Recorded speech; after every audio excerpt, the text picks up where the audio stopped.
So for leading the appointment culture, we're not really going to look at, say, a recap of what we went through, but I do want to talk about the next steps. So what are the next steps for you in being able to lead an appointment culture and being able to change the culture in your dealership? Well, number one, you need to teach and preach the non-negotiables, the things that I don't care what else happens. These are the things that are not going to change. These are not negotiable. Number one is everybody has to sing from the same hymnal, right? All of the managers need to be on the same page at the same time. We all need to be working out of the same playbook. This is the way that we're going to run our business, and you can't go back to the old-fashioned way. If you do, it doesn't make you a bad person. It just means you can't work here, right? All of our appointments should become plus business, meaning we should be selling more cars at higher grosses and getting better CSI. If we're not, that's not negotiable. It means we don't really have an appointment culture. If it doesn't equal plus business, if we spend all this time and all this money to put all this into place, we hire a BDC, we do the talk tracks, we're allegedly doing all this stuff, and we're selling the same cars as we sold last year, or our market share is not growing, that's not plus business. Your market share should be growing because your neighbors, your other dealers in your market, they're not able to put an appointment culture in place. This is a tough thing to do.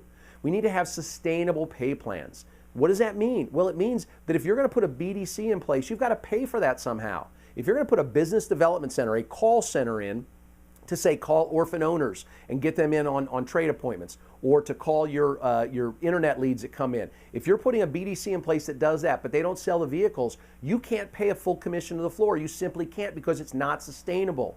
Even if you do a pack and you take money from one pocket to another, that's silly. It won't pay for the BDC. You need to have sustainable pay plans, and that's where you pay your floor a half commission and maybe a full mark towards their volume bonus for appointments set by others. And that's, by the way, completely fair, because if they're doing the perfect appointment, they're going to close them 80% of the time in 90 minutes or less.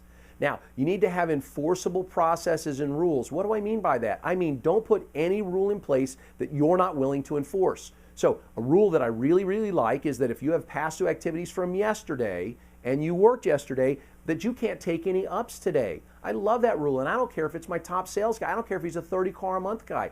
He doesn't catch any ups today. All he gets to do is work the phones, or if he had appointments scheduled, he can work those appointments. Now, if you're not willing to enforce that rule, please do yourself a favor. Don't put it in place. Because the minute that you capitulate, that means go back on any rule that you've created, it means none of the rules matter.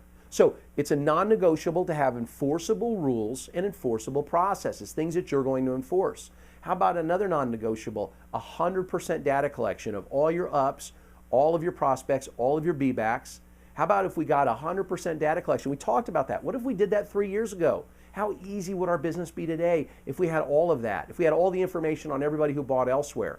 And so we need to make this a non-negotiable. I want to see data on everybody who walked on my lot, even if it's guy in blue shirt, right? The guy was an asshole. He wouldn't give me his name. He wouldn't give me his number. He came in and he left. He didn't test drive anything. I couldn't get any information from him. Well, guess what I do have? I got guy in blue shirt, driving a 2008 Taurus, and here's his license plate number. Put it in the CRM. Maybe he'll come back, right? We've got this sort of mystery John Doe in our CRM, and we can start matching things up. At least if we do that, we're getting closer to 100% data collection. I need an accurate CRM. That's another non-negotiable. Our CRM, if you're the owner and you're sitting in a 20 group 2,000 miles away in Naples, Florida, or you're in the Bahamas or whatever, you should be able to log into your CRM and know exactly what's happening in your dealership at any given moment. If you're not able to do that, then your team is letting you down. It is a non-negotiable to have an accurate CRM, and I mean accurate to within 5 minutes of what's happening in that dealership. Another non-negotiable is the perfect appointment, and not just step 1 and step 4, but all 4 steps of the perfect appointment. If you want to have an 80% plus show ratio, and you want to close those shows at 80%, then you need to have the perfect appointment, all 4 steps. It's non-negotiable. We can't say, well, Steve, I want to do a little bit of this, but not all. You got to do it all. It's non-negotiable. If it's not perfect anymore, right? There's 4 steps of the perfect appointment. You got to do all 4. And finally, and I can't stress this enough because I go into dealerships all the time who say, Steve, we are so on top of past due activities, we don't let them happen.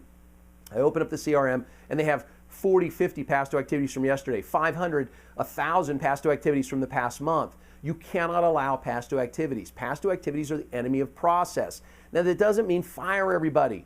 Maybe it means your CRM tool is generating more activities than it should. See, every call, and we'll talk about this when we talk about a talk track class that's coming up later, Every call that your team makes, every activity that they do should be a money activity, a money call. And if your CRM is asking them to do silly or activities that provide no value, goalless activities, you need to pull these out of the CRM because your team is not going to make them. They're either going to falsify them, which you don't want falsification in the CRM, or they're just not going to do them. And again, now you've got to hold people accountable for doing activities that they really didn't need to do at all. All right. So those are the next steps. This is how you lead an appointment culture. If you need to, come back again and again and review this material. It's not going to change. It is all up to you. This, as I said, is a top-down proposition.